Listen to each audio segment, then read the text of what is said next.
You don't need to shout. You don't need to explain. You don't need to write long messages, pouring out your heart just to be heard by someone who never truly listened in the first place. You need one moment, one decision, one action rooted in self-respect, and it changes everything. Here's the truth. Most people don't want to say out loud, toxic people aren't complicated. They're predictable.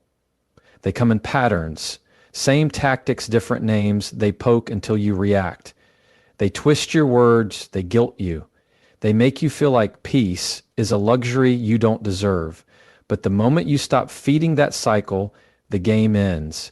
You do this once, and they never bother you again. Start here. Set a silent boundary, not a loud one. Loud boundaries come from pain. Silent boundaries come from clarity. When someone crosses your line and you don't scream, you don't threaten, you don't fight, you just shift. You stop replying, you stop sharing, you stop entertaining their chaos. That silence is deafening, and they feel it. It's not passive aggressive, it's self-preservation.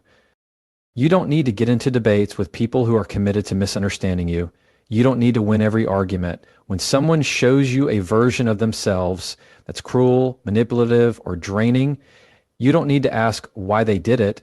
You need to ask why you stayed after they did. And once that question gets honest, the door opens. Some people only stay in your life because you keep letting them explain away their bad behavior. The moment you stop over-explaining, they panic. They thrive off your need to be understood. So stop handing them that power. No is a full sentence. That doesn't work for me is enough. You don't owe paragraphs to people who wouldn't give you a sentence of accountability.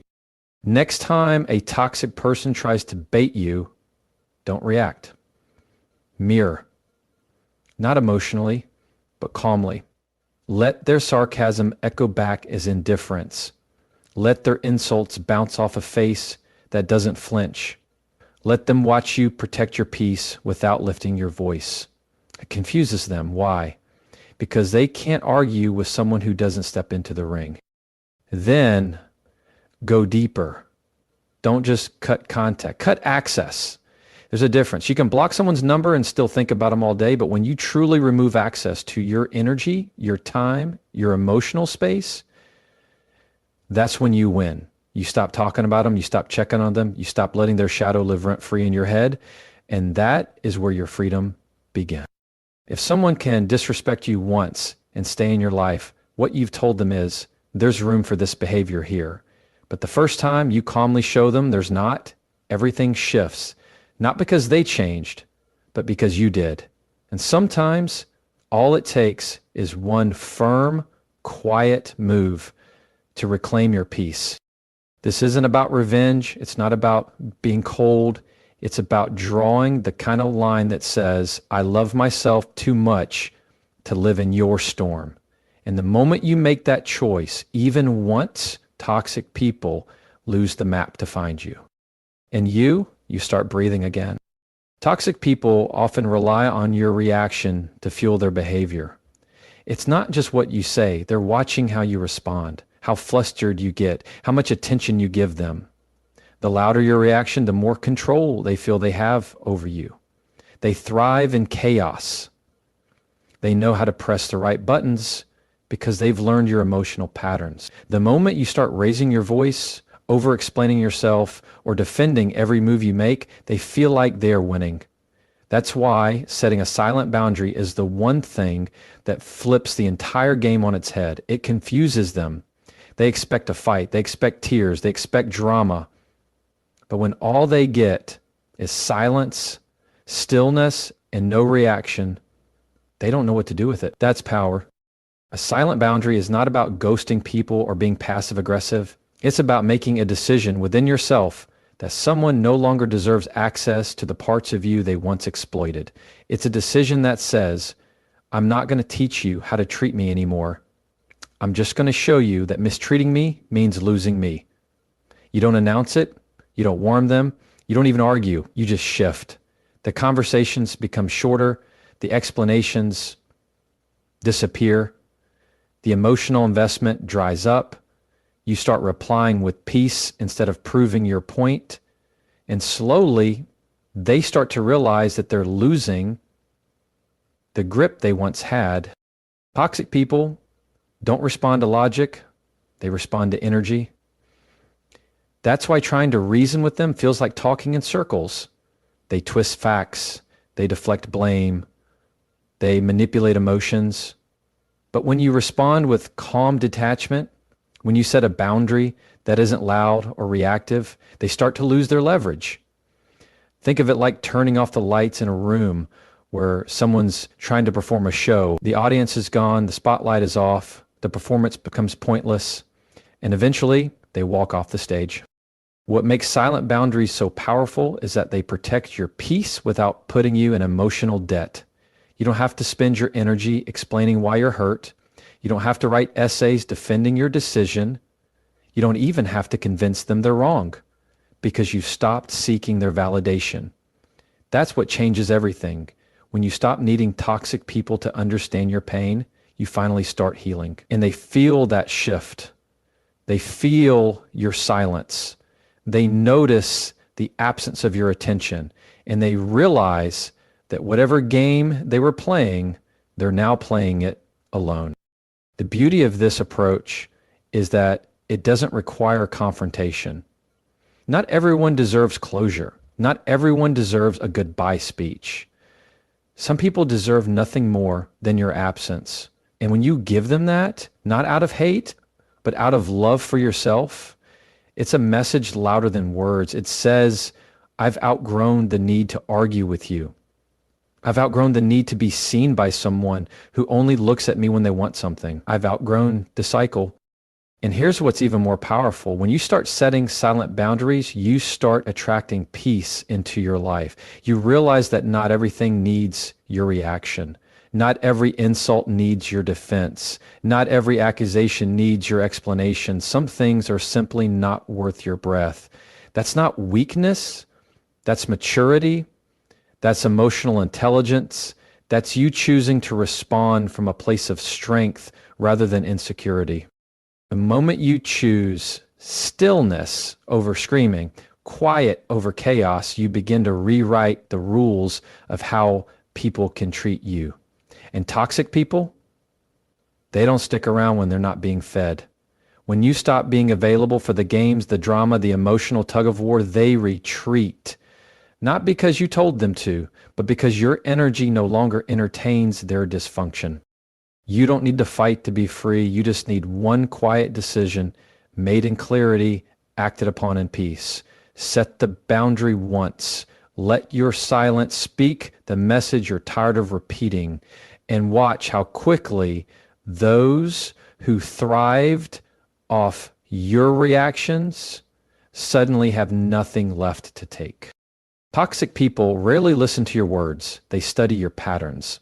They want to see how much space they can take up in your life before you push back. And when you try to argue or explain, they use your own words against you. That's why traditional confrontation doesn't work with them. What does work is mirroring, not mocking, not copying, but reflecting their behavior back at them in a calm, composed, and emotionally neutral way. When someone speaks with disrespect and you mirror it back with quiet boundaries instead of emotional chaos, they see themselves in a way that's hard to escape. And most toxic people cannot stand their own reflection. Mirroring is a subtle form of communication that doesn't require direct confrontation. It's about holding up a mirror without raising your voice. It's when someone tries to manipulate you with guilt, and instead of justifying yourself, you let the guilt fall flat.